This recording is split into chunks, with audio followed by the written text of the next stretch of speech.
Bruxelles secrète, les bonnes adresses d'Isaline Nicole.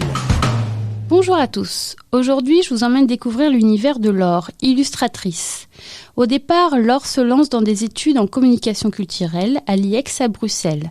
Pour valider son diplôme, elle doit rédiger un mémoire médiatique en groupe. Féministe dans l'âme, Laure et ses amis d'école décident de s'intéresser au sens du poil dans notre société et surtout chez les femmes. Oui, vous avez bien entendu.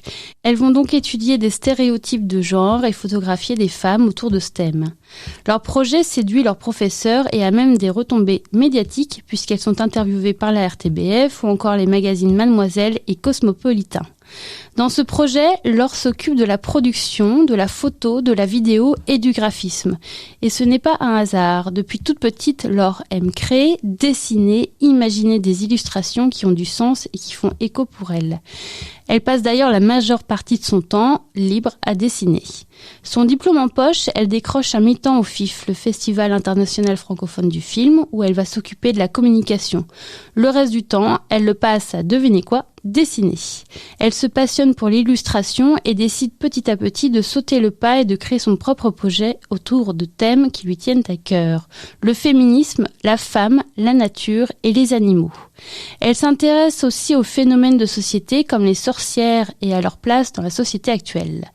Laure est autodidacte. Ses illustrations, elle les crée de manière digitale ou sous format papier où elle travaille l'aquarelle, les collines et la gouache.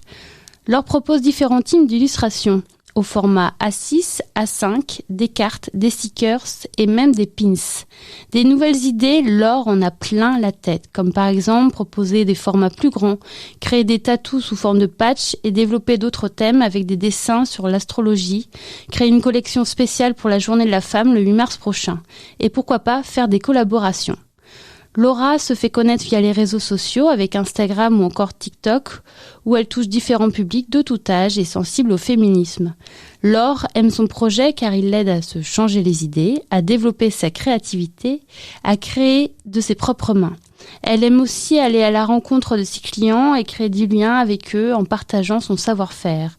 Vous pouvez donc la retrouver sur des marchés de créateurs comme le Brussels Makers Market à Tours et Taxi ou encore le Vintage Market au Hall Saint-Géry. Elle sera d'ailleurs présente à la prochaine édition le 5 février et aussi au marché collectif d'Artisans le 8 mars prochain. Alors si vous souhaitez mettre des images sur le bel univers de Laure, je vous invite à aller suivre sa page Instagram ou TikTok sous le nom de Laure Malière ou encore retrouver ses illustrations sur la boutique en ligne Etsy. Alors pour quelle illustration allez-vous succomber ? Bruxelles secrète, les bonnes adresses d'Isaline Nicole.